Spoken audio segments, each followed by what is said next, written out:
사랑하는 성도 여러분, 지금 여러분들은 어느 자리에 어떤 모습으로 있습니까? 신령과 진정으로 예배드리라고 하시는 주님의 말씀 앞에 한 걸음 더 나오셔서 온전함으로 예배드릴 수 있기 바랍니다.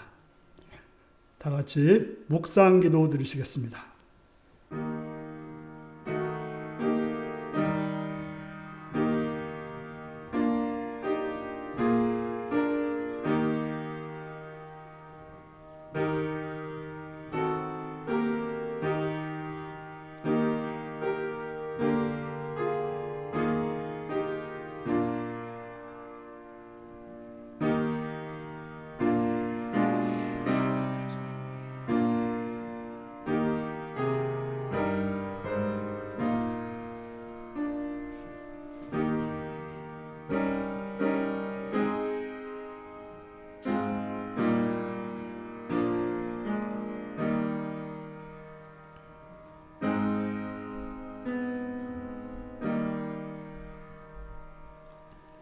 사도신경으로 우리의 신앙을 고백하시겠습니다. 나는 전능하신 아버지 하나님, 천지의 창조주를 믿습니다. 나는 그의 유일하신 아들, 우리 주 예수 그리스도를 믿습니다. 그는 성령으로 잉태되어 동정녀 마리아에게서 나시고 본데오 빌라도에게 고난을 받아 십자가에 못 박혀 죽으시고 장사된 지 사흘 만에 죽은 자 가운데서 다시 살아나시며 하늘에 오르시어 전능하신 아버지 하나님 우편에 앉아 계시다가 거기로부터 살아있는 자와 죽은 자를 심판하러 오십니다. 나는 성령을 믿으며 거룩한 공교회와 성도의 교제와 죄를 용서받는 것과 몸의 부활과 영생을 믿습니다. 아멘. 찬송가 32장을 부르시겠습니다.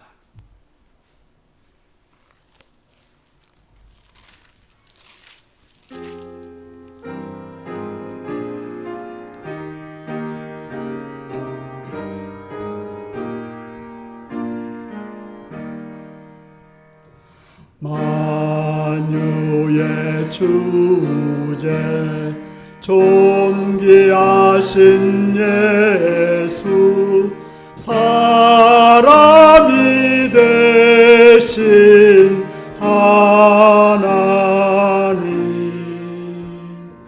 나 사모하여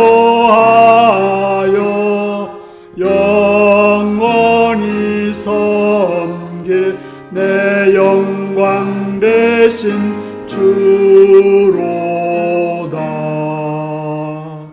화려한 동산 무성한 저수목 다 아름답고 묘하나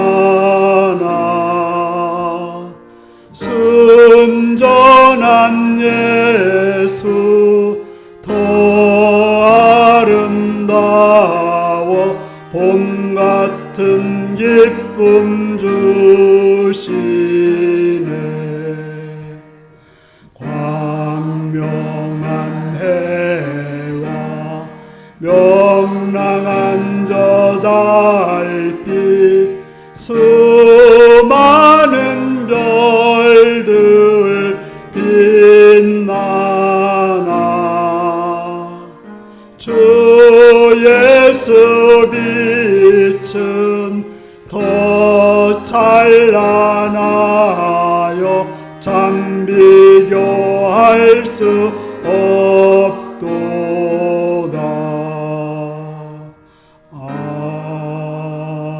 아멘. 이 시간 이몽빈 장로님 기도하시겠습니다.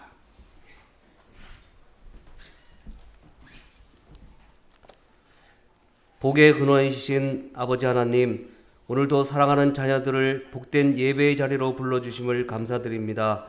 이 시간 드리는 예배를 통해서 기쁨의 찬양과 감사의 기도와 소망이 넘치는 시간 되게 하여 주시옵소서. 한 주간 동안의 삶 가운데 하나님 보시기에 악한 모습들을 모두 십자가에 내려놓게 하시고 성령님을 통한 진정과 신령한 모습으로 하나님 앞에 예배드릴 수 있게 하여 주시옵소서. 그래서 하나님을 만나는 시간 되게 하시고 하나님을 영화롭게 하는 시간 되게 하시고 마음을 열어 하나님의 말씀을 듣고 깨닫는 시간 되게 하여 주시옵소서. 하나님, 사순절 기간입니다. 사순절은 예수님께서 십자가에 못 박혀 죽으셨다가 부활하기 직전인 40일 동안 예수님의 고통과 고난을 기억하며 우리의 몸과 마음을 회개와 절제를 통해서 영적 훈련과 부활절을 준비하는 그런 기간입니다. 사순절 기간 동안 주님 가신 십자가의 길을 율리교회 모든 하나님의 자녀들이 함께 동참할 수 있는 복을 허락하여 주시옵소서. 하나님, 오늘도 우리 율리교회 모든 하나님의 백성들의 나라와 민족을 위한 기도, 또 선교사님과 선교지를 위한 기도, 교회와 성도들을 위한 모든 중보 기도를 들어주셔서 그 기도가 이루어져서 이것이 하나님께서 원하시는 천국의 삶을 살아가는 아름다운 교회 되게 하여 주시옵소서. 환절기입니다. 하나님의 자녀들에게 건강함을 주셔서 주님께서 명하신 사명을 잘 감당하게 하시고 사랑과 선을 행하며 살아가는 성도들 되게 하여 주시옵소서. 이 시간에 하나님의 말씀을 전하시는 목사님을 성령님께서 함께 하시어 능력으로 은혜와 사랑으로 강건함으로 세워주시옵소서. 그래서 전하는 말씀을 통해서 하늘의 오묘한 진리를 깨닫고 행하는 믿음으로 살아갈 수 있게 하여 주시옵소서. 이 시간에 함께 예배 드리지 못하는 율리교회에 속한 하나님의 자녀들 있는 곳에서 하나님을 바라보며 함께 예배하는 마음으로 할 수 있도록 주님 지켜주시옵소서. 성령님 함께 하심을 감사드리며 거룩하신 예수님의 이름으로 기도드립니다. 아멘.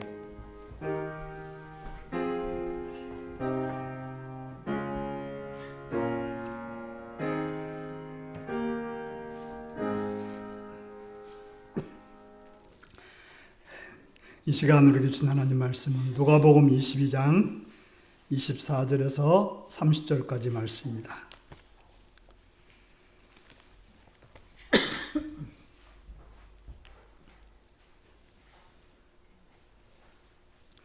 누가복음 22장 24절에서 30절입니다. 교도하시겠습니다. 또 그들 사이에 그중 누가 크냐 하는 다툼이 난지라.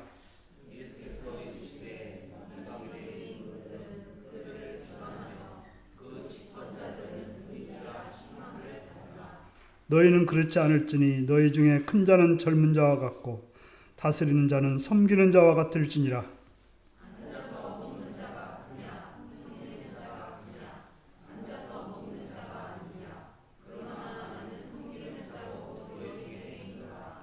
너희는 나의 모든 시험 중에 항상 나와 함께 한 자들인즉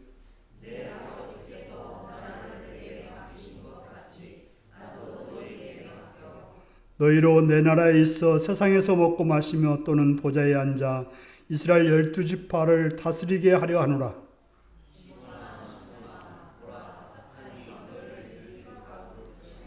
네, 30절까지였습니다. 예. 어린이를 위한 기도를 드리시겠습니다. 자비로우신 아버지께 감사와 찬양을 드립니다. 우리에게 어린이를 허락하셔서 가정들마다 은혜 주시고 복을 주셔서 하나님의 선한 뜻들을 경험하게 하심을 찬양을 드립니다. 주님, 이 어린 생명들을 기억하시옵고 은혜로 붙들어 주셔서 건강으로 지켜주시옵시며 또 지혜로 선함으로 자랄 수 있도록 도와주시옵소서. 그들의 부모들에게 은혜 허락하셔서 정말 하나님을 잘 믿어서 하나님의 믿는 아름다운 모습을 자녀들이 보고 성장해 갈 수 있도록 도와주시옵시며 또한 자녀들을 양육하기에 부정없도록 여유와 또한 관용과 또는 사랑으로 자녀들을 대해서 정말 하나님의 아름다운 성품들을 부모들을 통해서 배울 수 있도록 인도하여 주시옵소서. 그들이 거하는 환경들을 지켜주셔서 어린이집과 또한 가정과 사회가 정말 복되고 아름다운 것들을 보여줄 수 있는 장소가 되게 하시옵시며 악한 것들로 인해서 그들이 해받지 않도록 보호해 주시옵시며 어둠이 그들을 침범하지 않도록 주의 밝은 빛으로 인도해 주셔서 만나는 선생님과 또한 친구들을 통해서 확장되고 넓혀지는 귀한 은혜가 있게 하여 주시옵소서. 주를 바라옵고 예수님의 이름으로 기도드리옵나이다. 아멘. 이제 다 같이 나셔서 찬송가 171장으로 찬양을 들으시겠습니다.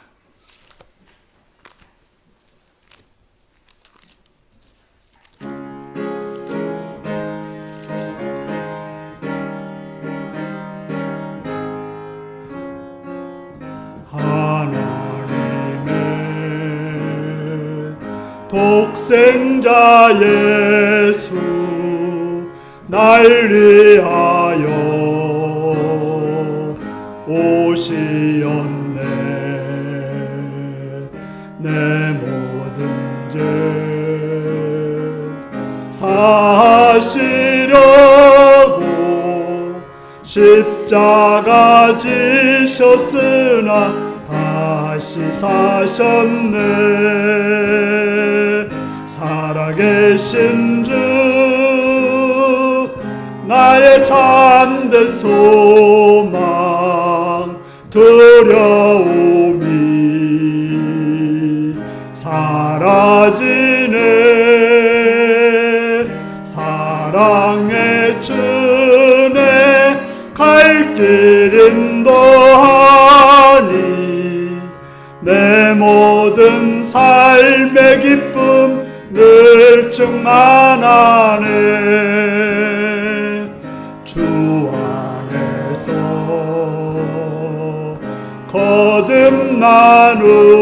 거듭나누리 기뻐하며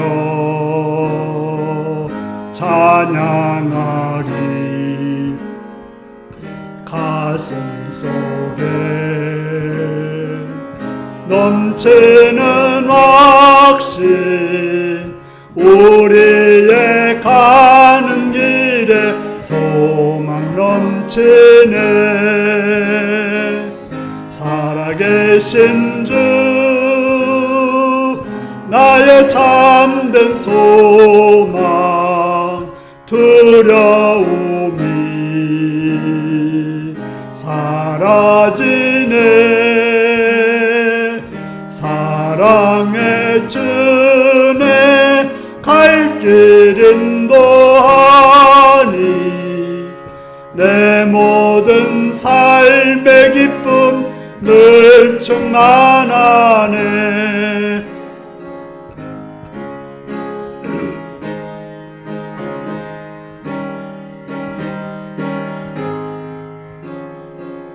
선한 싸움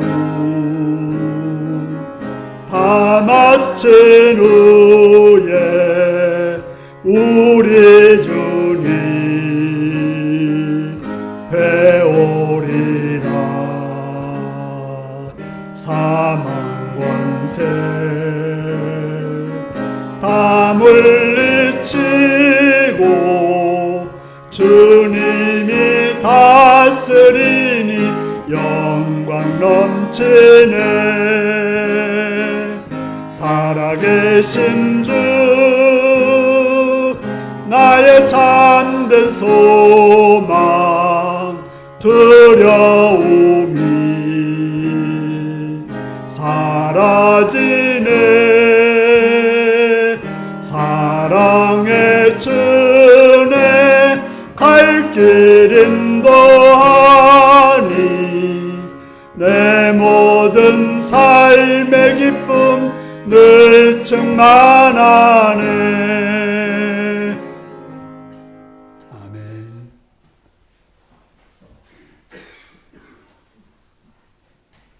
사랑하고 축복합니다. 예수님을 사랑하시는 분들 아멘 하시기 바랍니다. 아멘. 이 시간 말씀을 듣고 은혜 받기 원하시는 아멘 하시기 바랍니다. 아멘. 오늘은 누가복음 22장 24절에서 30절의 말씀을 가지고 그들 사이에 다툼이 난지라 라는 제목으로 말씀을 나누겠습니다. 오늘 말씀 제목이 무엇입니까?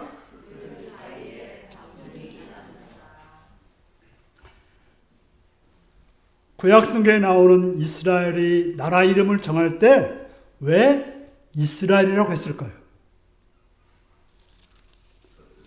실제로 이스라엘의 시조는 누구일까요? 아브람입니다. 아브람. 근데 아브라함이라고 하지 않고 또 이삭이라고 하지 않고 야곱이라고 이름을 지었을까요? 우리가 이제 믿음의 조상하면 아브라함 있지 않습니까? 그리고 이삭하면 멋진 성품을 보여준 이삭이었습니다. 그런데 야곱하면 어때요? 좀 우리로 말로 하면 좀 별로인 그런 존재가 야곱이었습니다. 물론 그 야곱이 변화된 이스라엘로 나라의 이름을 지었습니다. 근데 그 이름 뜻이 뭡니까? 이스라엘이라는 이름 뜻이 하나님과 겨뤄서 이겼다. 다퉈서 이겼다는 이름을 지었습니다. 이스라엘이 이름을 정할 때 좀 아브라함 같은 그런 믿음의 시족, 이삭과 같은 멋진 성품의 사람도 있었지만 야곱으로 이름을 지었습니다. 우리가 야곱의 삶에서 아주 중요한 장면이 하나가 있습니다.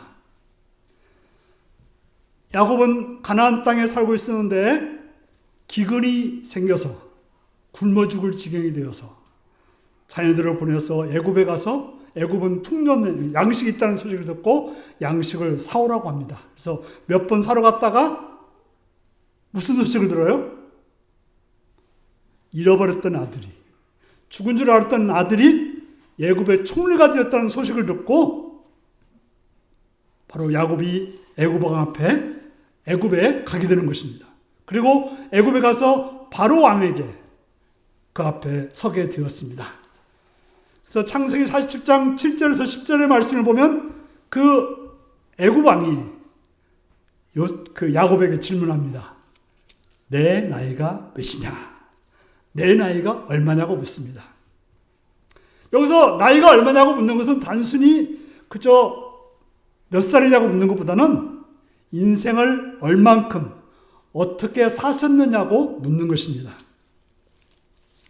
자, 70세를 살았으면 70세 인생을 어떻게 살았는지 묻는 것입니다. 이집트 왕이 야곱에게 올해 연세가 어떻게 되냐고 물었습니다. 그때 야곱이 뭐라고 대답합니까? 내 나그네 길 세월이 험악한 세월이었다. 130년을 살았는데 내 나이가 우리 조상에 비하면 얼마 안 되지만 험악한 세월을 보냈다고 말했습니다. 야곱의 인생이 어떻길래 그렇게 대답했을까요? 그는 스스로 자신의 인생을 뭐라고 했어요? 험악한 세월이었다라고 말하고 있습니다. 우리가 야곱에 대해서 잘 알고 있어요. 야곱은 태어나기 전부터 엄마의 뱃속에서부터 어떻게 했어요? 형 에서와 싸웠다고 성경에 나와 있어요. 그리고 태어날 때는 어떻게 했습니까? 형이 태어나니까 먼저 나오겠다고 형의 발꿈치를 잡고 나왔다는 거예요. 정말 아이가 그럴 수 있는지 잘 모르겠습니다만 성경에 이렇게 되어 있습니다. 그리고 나중에는 둘째임에도 불구하고 아버지를 속여서 뭘 빼앗습니까? 형의 장자권을 빼앗습니다. 그리고 형 에서를 피해서 외삼촌 나반의 집으로 피난 가서 둘째인 나엘에게 어떻게 해요? 그냥 뿅 가가지고 결혼을 시켜달라고 해서 결혼을 했는데 자고 나니까 누구예요? 못생긴 언니가 딱 있는 거예요. 그래서 그 삼촌 나반을 따졌더니 우리 동네에서는 언니가 먼저 가야지 동생 먼저 가는 경우 없다. 내가 7년 동안 나이를 위해서 7년 동안 하고 내 아이를 위해서도 7년 동안 나를 위해서 일해라. 해서 꼼짝없이 14년을 삼촌 나반의 집에서 일해야 됐던 것입니다. 그리고 또 어땠습니까? 품삯을 주겠다고 했죠. 품삯을 주겠다고 했는데 성경에 보니까 10번이나 속였다라고 말하고 있어요.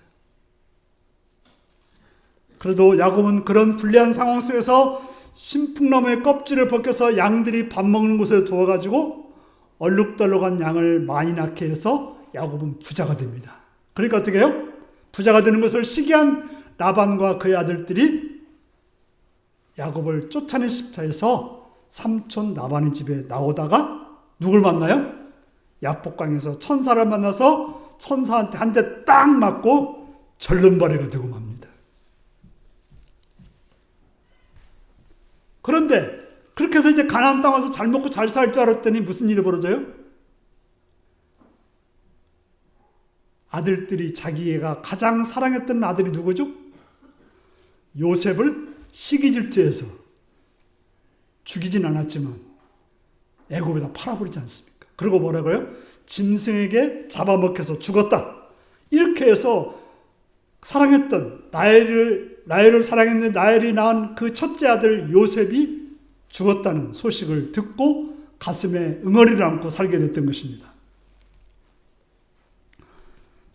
참으로 야곱의 인생은 험악한 인생이었던 것입니다. 여러분 어떻게 사셨습니까?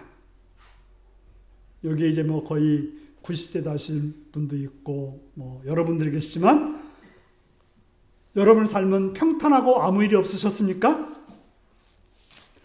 보통 이제 어르신들한테 어떻게 사셨냐고 물어보면 내 이야기를 소설로 쓰면 몇 권은 나올 것이다.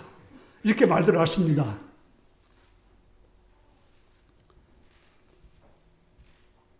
예수님을 만난 제 아들도 그런 여러 우여곡절을 겪으면서 예수님을 만났습니다.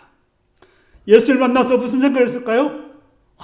내 꿈이 펼쳐지겠구나.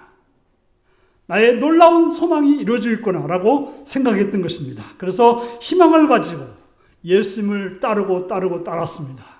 그런데 예수님이 뭐라고 그래요?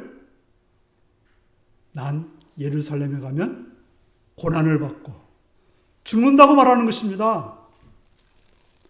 서기관과 대제사장과 장로들에게 재판을 받아서 죽을 것이라고 합니다. 그 뒤에 3일 후에 부활할 거란 이야기는 들려요, 안 들려요? 안 들리고 죽을 것이란 말을 듣고는 그 중에 가장 나서기 좋아하는 베드로가 뭐라고 그래요?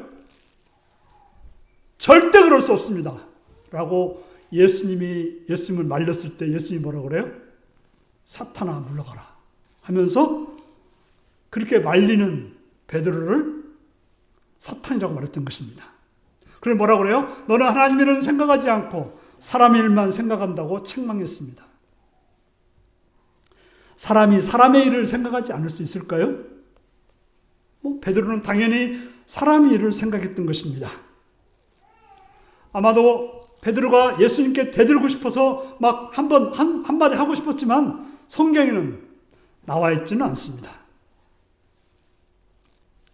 제 아들의 꿈은 예수님과 함께 이 지상에서 왕국을 이루어서 그들이 높은 자리에 올라가는 게 꿈이었을 것입니다. 여러분들이 이제 젊으신 분들은 잘 모르겠지만 80년도 때 얼마나 민주화에 대한 열망 때문에 많은 사람들이 죽고 많은 사람들이 시위를 해서 고통을 당했습니까? 그때 우리는 그 민주화에 대한 열망이 굉장히 강렬했습니다. 그래서 많은 사람들이 감옥에 가고 핍박을 받아도 멈추지 않고 했기 때문에 지금 우리나라가 이만큼 민주화가 되어서 살아가고 있는 것입니다. 이스라엘 사람들은 우리의 그러한 때보다 더 강했습니다. 이스라엘은 제국주의 세력들, 로마, 그전에는 페르시아, 그전에는 바벨론, 그전에는 아수르에게 수탈당하고 억압을 당했습니다. 그런 속에서 새로운 세상을 꿈꾸는 일이 그 땅에 팽배해 있었던 것입니다. 우리에게도 그런 꿈이 있지 않습니까? 우리가 참으로 못 배웠을 때는 이 무지에서, 가난할 때는 가난해서, 연약할 때는 연약함에서 벗어나고 싶다. 우리의 삶을, 우리의 인생을 바꾸고 싶다라고 생각하고 살아갔습니다. 예수님이 그때 우리에게 묻습니다. 너희는 무슨 일로 다투었느냐? 예수님의 제자들이 다투었던 기사가 한 2번 정도 나옵니다. 예수님은 그들에게 수고했다, 잘했다고 위로하는 것이 아니라 무슨 일로 다투었느냐고 묻고 있습니다. 예수님 우리에게 와서 묻는다면 무엇이라고 대답하겠습니까? 너 70년 살았지? 무슨 일로 다투며 살았느냐? 야곱은 뭐라고 대답했어요? 예, 험악한 세월을 살았습니다라고 말했습니다. 우리 자신을 돌아보면 늘 다툼 속에서 살고 있습니다. 친구와 다투고, 형제와 다투고, 부모와 다투고, 자녀와 다투고, 또 내 자신과 다투고, 더 나아가서는 하나님과도 다투었습니다. 더 먹으려고 다투었고, 좋은 자리 차지하려고 다투었고, 더 인정받으려고 다투었습니다. 그것은 어른만 그런 것이 아니라 아이들도 그러합니다. 그 경쟁심이 참 치열합니다. 사랑을 더 받기 위해서 엄청나게 싸웁니다. 그래서 내가 이제 우리 하준이를 안고 있으면 다른 아이들이 안아달라고 그래요. 더더욱이 내가 이제 만약에 우리 희우를 안고 있었다. 그럼 하준이는 뭐라고 할까요? 말도 안 된다는 거예요. 왜 할아버지가 자기를 안아줘야 되는데 왜 딴 사람 안고 있냐라고 생각하는 거죠. 뭡니까? 그런 마음이 어릴 때부터 있는 거죠. 제 아들은 누가 가장 큰 사람인가 다투었습니다. 예수님이 돌아가시는데 누가 후계자가 될 것인지 다투을 수도 있습니다. 예수님이 자기 시대가 끝나고 십자가로 부활 승천으로 가신다고 합니다. 그래서 제 아들은 누가 후계자가 될지, 누가 가장 큰지에 대해서 다투었던 것입니다. 자, 사업하는 사람들이 만나면 뭐에 대해서 묻습니까? 매출이 얼마냐고 묻습니다. 자, 목회자들이 만나면 무슨 질문할까요? 오늘 보니까 우리 제 군산 후배 되시는 목사님이 딱 와서 앉아 계시네요. 우리 집 뒤에서 살았는데 목사가 돼서 이렇게 있는데요. 목회자들이 만나면 뭘 물어보는가 하면 성도가 몇 명이냐 물어봐요. 교회 예산 얼마냐고 물어봤습니다. 왜 이렇게 묻습니까? 궁금해서입니까? 아닙니다. 내가 더 큰지 제가 더 큰지 한번 비교해 보려고 물어보는 것입니다. 우리는 그렇게 안 물어볼지 모르는데 도시 아이들은 만나면 뭘 물어보는 줄 아세요? 너희 집 아파트 몇 평이야? 또 시형인지 또 민영인지 이런 걸 물어본다는 것입니다. 오랜만에 친구들을 만나면 안부를 묻는 것이 아니라 상대편의 상황에 대해서 묻습니다. 그래서 자식이나 손자들을 이야기할 때 경쟁심을 가지고 다툼을 가지고 이야기합니다. 그래서 친한 친구들끼리는 뭐라고 그래요? 사람 만나면 자식 자랑, 손자 자랑 하지 말라고 합니다. 왜냐하면 그런 걸 통해서 우리 안에 시기심, 부러움, 질투가 나기 때문에 그렇습니다. 자, 최초의 살인도 뭐였습니까? 질투 때문에 난 것입니다. 왜 하나님은 동생 아벨의 재산을 받고 가인은 자기 재산을 받지 않는다고? 질투심 때문에. 그 질투심에 대한 복수로, 그 경쟁심으로 동생을 죽이고 말았습니다. 누가 더 크냐, 더 많으냐, 누가 더 오르냐 따지면 우리는 다투지 않을 수밖에 없습니다. 다툼이 아예 없이 살아갈 수도 없습니다. 산에 있는 나무들도 다투면서 살아간다고 합니다. 햇볕을 더 받으려고 올라간다는 거죠. 어떻게 보면 우리의 싸움도 햇볕을 더 받기 위해서 다투는 싸움이 아닐까요? 누가 더 크냐는 다툼이 없다면 인생길에서 살아남기가 어려울지는 모르겠습니다. 적당히 경제하고 살면 좋은데 그렇지 않습니다. 남을 위해서 봉사한다는 봉사단체도 서로 경쟁을 합니다. 삼하고 경쟁하고는 뗄래야 뗄 수가 없습니다. 그래서 오늘 본문에 누가 가장 큰 사람인가 하여 쟤들도 다투었다고 하는 것입니다. 그런 태생을 보시고 그렇게 살아가는 모습을 보고 제 아들에게 또한 우리에게 왜 다투냐고 예수님은 묻고 계십니다. 세상을 보면 온통 다투는 이야기입니다. 요즘 TV에 경연 프로그램들이 많지 않습니까? 그래서 누가 잘하는지.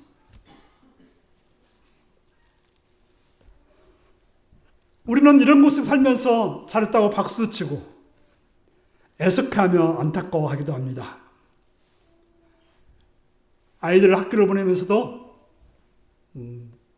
요즘은 이제 대안학교를 보내는 사람들이 많아요. 왜요?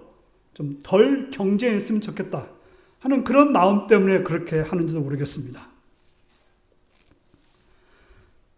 그런데 예수님은 뭐라고 말씀하십니까?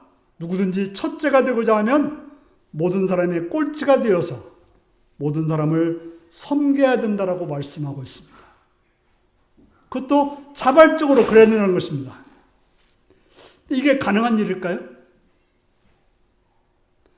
예수님 우리에게 새로운 가치관, 새로운 삶의 모습을 우리에게 말씀하고 있습니다. 다퉈서 인생을 해결할 수 없다는 것입니다. 진정한 1등은 꼴등이 되는 것인데 그것도 자발적으로 될 때 진정한 1등이라고 하는 것입니다. 지배하는 것이 아니고 다스리는 것이 아니고 섬기는 것이 가장 아름다운 모습이라고 말하고 있습니다. 지금 이 말씀을 듣고 있었던 제 아들은 제국주의 세력에 힘센 세력의 지배를 받고 있습니다. 지금 우리가 사는 삶도 시장 제일주의, 강한 자만 살아남는 그런 세계 속에 살고 있습니다. 그런데 예수님은 뭐라고 합니까? 그런 길만 사는 길이 아니고 꼴찌가 되는 길이 있다고 말하고 있습니다. 지배하는 방법이 아닌, 다스리는 방법이 아닌 섬기는 길이 있다라고 말씀하고 있습니다. 예수님은 이스라엘 백성들에게 또한 우리들에게 우리가 이루어야 될 하나님 나라, 진정한 예수 그리스도의 모습이 그런 모습이라고 말씀하고 있는 것입니다. 이것을 내가 얼마나 믿음으로 받아들이고 이것을 얼마나 수긍하여 내가 이해하고 예수를 믿는 길이 바로 예수님의 제자로 사는 길인 것입니다. 그런데 우리는 본능적으로 어떻습니까? 1등 할래, 다투고 아랫사람 지배하고 그것으로 만족하며 사실 것입니까? 우리가 살아가는 세상은 직급이라는 게 있고 신분이라는 것이 있어서 어쩌면 그렇게 살아갈 수밖에 없을지도 모릅니다.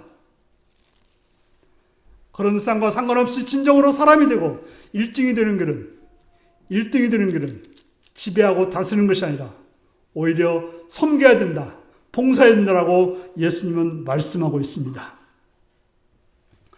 마가복음 보면 예수님께서 어린아이를 하나 가운데 세우시고 그를 껴안아 주시면서 말씀하십니다.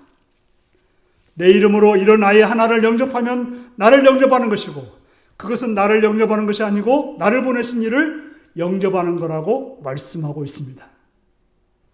우리는 오늘 이 말씀을 여기에 핵심을 두어야 되는 것입니다. 우리는 다투지 않고 살아갈 방법은 없습니다. 하지만 다툼에 중독이 되거나 경쟁이 당연하거나 이기는 자만, 강한 자만 살아남다고 하는 그런 세계가 아닌 다른 세계를 오늘 예수님은 보여주고 있습니다. 우리에게 사람이 가질 다른 차원을 말씀하고 있는 것입니다. 그것은 봉사하는 것이고 남을 섬기는 것이고 그것도 자발적으로 행하는 거라고 말씀하고 있습니다. 여기서 어린아이는 갓난아기를 말하는 것입니다. 우리 이제 하온이 정도를 보면 되겠습니다. 온전히 돌봐줘야 될 아기입니다. 바로 이런 아이를 받아들이면 곧 예수님을 받아들이는 거라고 말씀하고 있습니다. 나를 받아들이는 것은 나를 보내신 이를 받아들이는 거라고 말하고 있습니다. 바로 보내신 이가 있다고 말합니다. 이 어린아이는 누구일까요? 나라고 했습니다. 물론 예수님을 가르치기도 하지만 우리 자신을 말할 수도 있습니다. 지금 80이 넘으신 분들도 어떤 때가 있는가 하면 아기였을 때가 있습니다. 전적으로 돌봄을 받았을 때가 있습니다. 돌봄 없이는 하루도 살 수 없는 그러한 때가 있었습니다. 먹는 거, 마시는 거, 싸는 거, 잠자는 거 다 도움이 필요했습니다. 그런데 우리는 그걸 싹 잊어버리고 내가 갑자기 성장한 것처럼, 내가 갑자기 똑똑해진 것처럼, 내가 갑자기 힘이 있는 것처럼, 내가 어느 날 갑자기 목사가 된 것처럼, 장로나 권사인 것처럼, 또 진실한 신하인 것처럼 사람들을 지배하고 억압하고 다스리고 비판하고 있습니다. 하지만 우리에게 악이었던 때가 있었습니다. 우리는 그것을 잊어버려야 되는 것입니다. 잊어버리지 말아야 되는 것입니다. 우리도 기저귀 타고 응애응애 하면서 울던 때가 있었다는 것입니다. 전적인 도움을 받아서 살아야 했던 때가 있었습니다.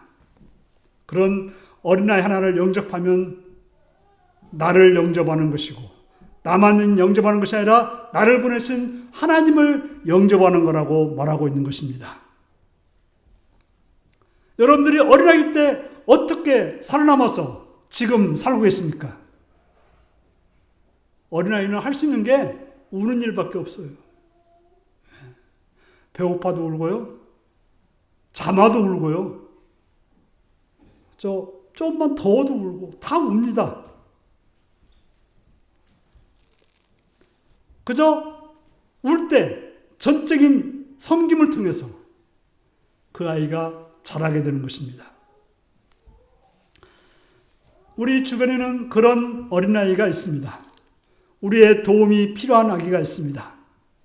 그런 아기를 영접하는 것이 바로 그런 아기를 우리에게 보낸 하나님을 영접하는 거라고 말씀하고 있습니다. 그래서 아기를 키우다 보면 아기가 앵하는 울음소리에 온 집안이 움직입니다. 그래서 그 아기가 살아남을 수 있었던 거예요. 지금 어떤 자리에 있다 해도, 왕이라 해도, 어떤 권력과 어떤 부를 가졌다 해도, 어떤 지식을 가졌다 해도 전부 악이었다는 사실입니다. 우리는 생각해야 됩니다. 우리가 악이었던 때를 생각해야 되는 것입니다. 그때는 전적인 도움으로 살았습니다. 그것을 알고 생각하는 것이 나를 영접하는 것이고 나의 삶을 영접하는 것입니다. 우리는 온통 싸우는 것을 봅니다. 정치하는 사람들은 정말 자기들이 잘났다고 끊임없이 싸웁니다. 그러나 만일 그들이 반나절만이라도 자기가 악이었음을 묵상한다면, 기저귀 차고 있었고 아무것도 못해서 젖을 물려줘야 살 수 있었고 부모님이 다 해줘야 살 수 있다는 사실을 기억한다면 덜 싸우지는 않을까요? 로마도 처음부터 그렇게 큰 나라가 아니었습니다. 페르시아나 아수르나 바벨론도 다 변두리였고 별 볼 일 없었습니다. 그러나 그들이 제국이 되고 나서는 다 잃어버리고 납니다. 우리도 알아야 됩니다. 우리도 한때는 강보에 쌓인 악이었다는 것입니다. 그래서 어린아이 하나를 세워놓고 안으시면서 예수님이 말씀하십니다. 이런 어린아이 하나를 영접하면 나를 영접하는 것이고 나를 영접하면 나를 보내신 이를 영접하는 것입니다.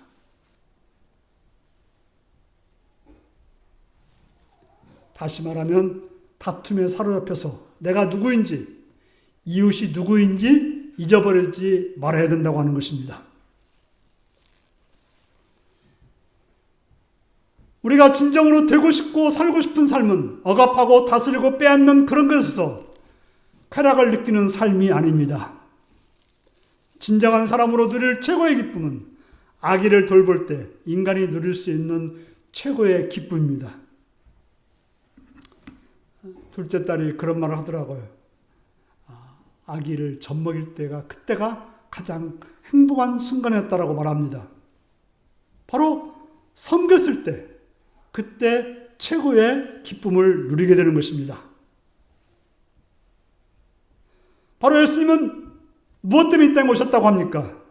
누구를 다스리고 누구를 지배하고 억압하고 1등해서 꼴찌를 흉보고 조롱하고 무시하기 위해서 온 것이 아니라고 말씀하고 있습니다.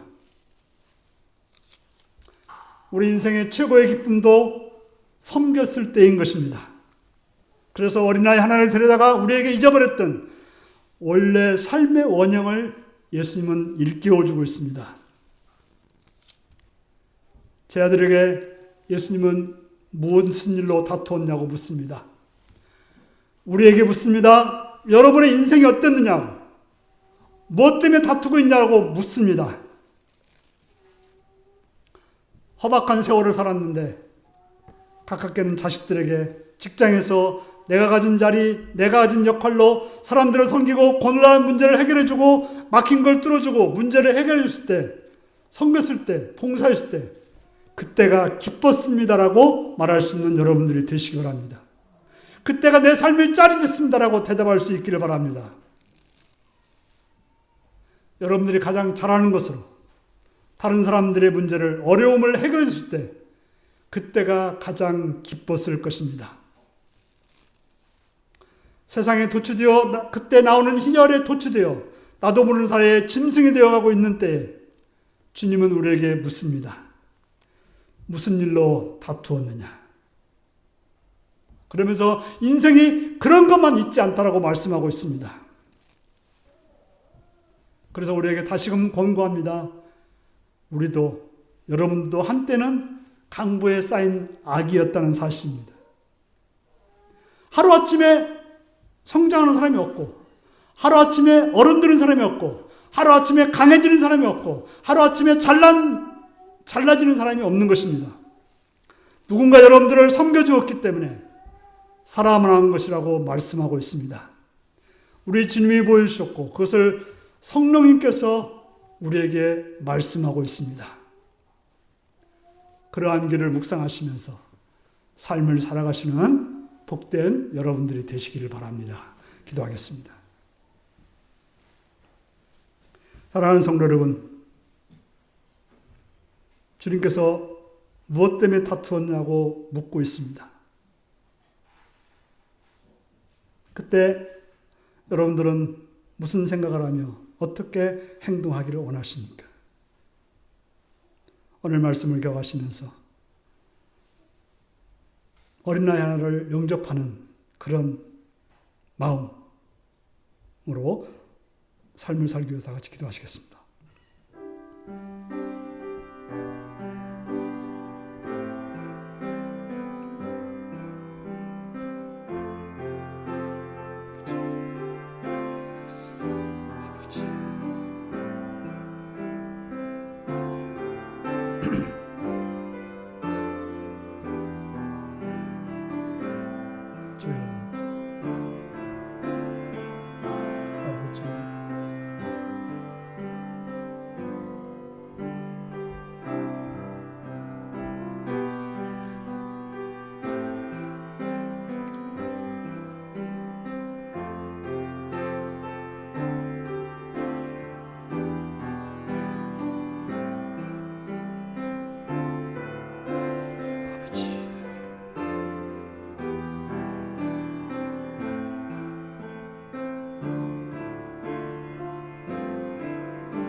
참 좋으신 아버지 하나님, 다투는 인생 속에서 주님의 말씀을 기억하고 성령께서 가르쳐주시는 음성을 들어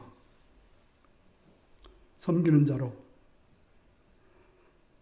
살아가는 복된 성도들이 되게 하여 주시옵소서. 예수님의 이름으로 기도하옵나이다. 아멘. 찬송가 303장을 부르시겠습니다.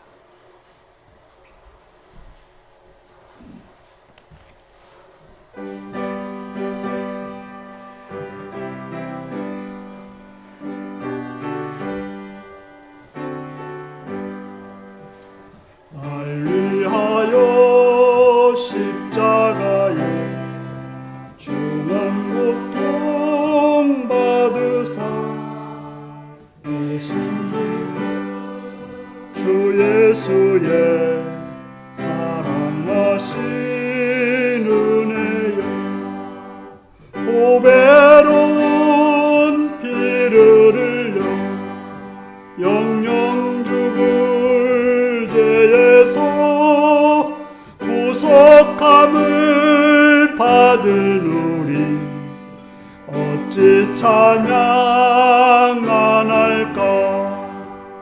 예수 안에 있는 우리 한량없이 즐겁고 주 성령의 위로함이 마음속에 차도다.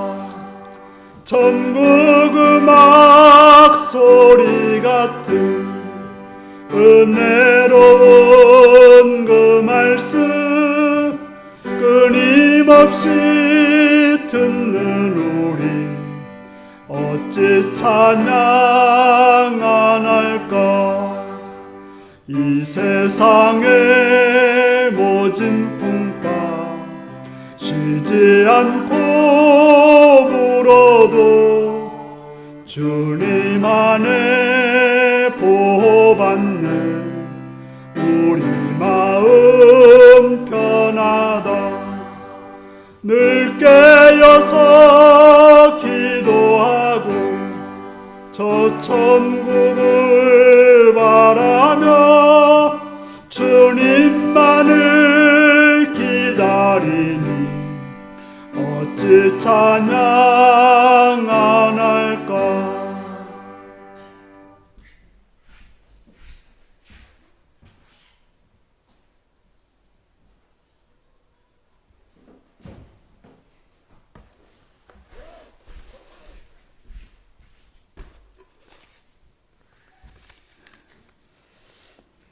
십일조헌금 이호희 박춘희 권사님 예배드리게 하심을 감사드립니다. 이몽빈 장정순 권사님 드렸습니다. 신실하신 주님을 찬양합니다. 주님보다 그 무엇보다 더 사랑하지 않는 주의 자녀 되기를 원합니다. 오정훈 김백수 들었습니다. 사랑해 주님 감사합니다. 86년 동안 삶을 살게 하신 주님 은혜 감사합니다. 우리 김재학장님 들으셨습니다. 박환일 성도님 감상 드렸고요. 김태현 손연아 목사님 감상 들으셨습니다. 유영섭 신미자 권사님 감상 드렸습니다.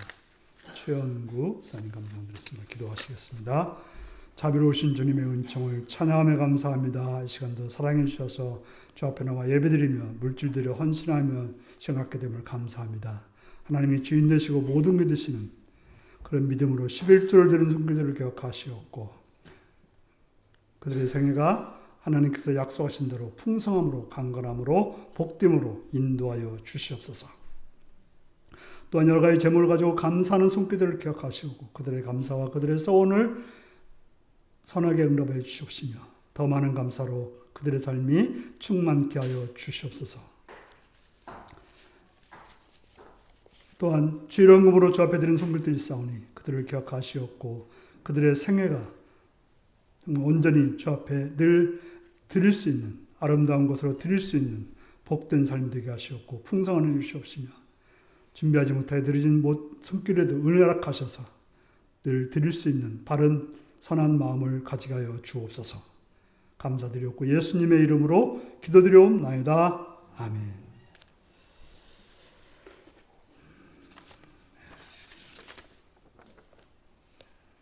특별한 것은 없습니다. 이제 다 같이 나셔서 635장 부르시겠습니다.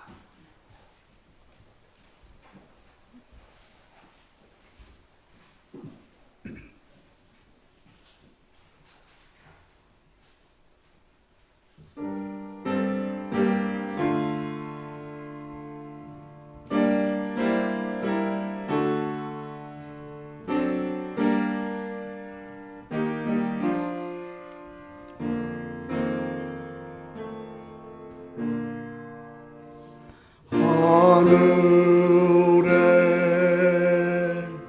계신 아버지 이름 거룩하사 주님 나라 임하시고 뜻이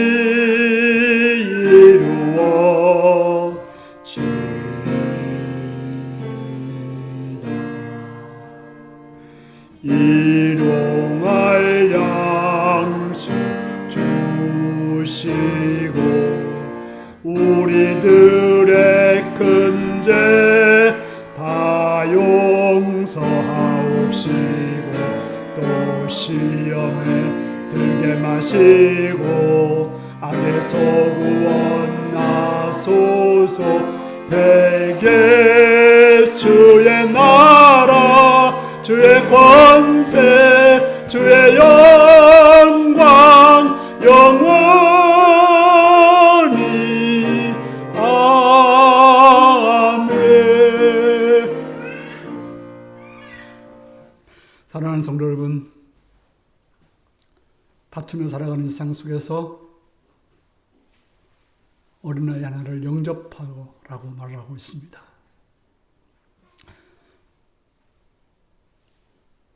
섬기는 자로 살라고 말씀하십니다. 그 말씀 따라서 주님을 따르시는 복된 여러분들이 되시기 바랍니다. 지금은 주 예수 그리스도의 은혜와 하나님 아버지의 극진하신 사랑과 성령에 감동하시고 감화하시고 함께하시고 충만하신 역사가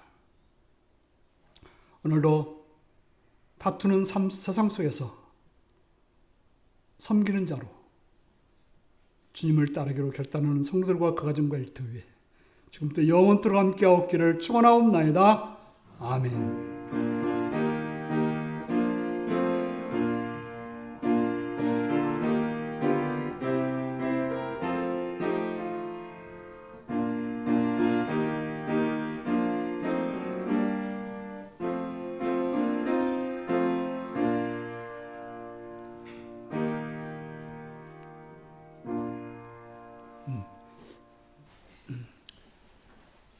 다투는 자리에 있지만 예수님 말씀을 따라 섬기는 자로 살겠습니다.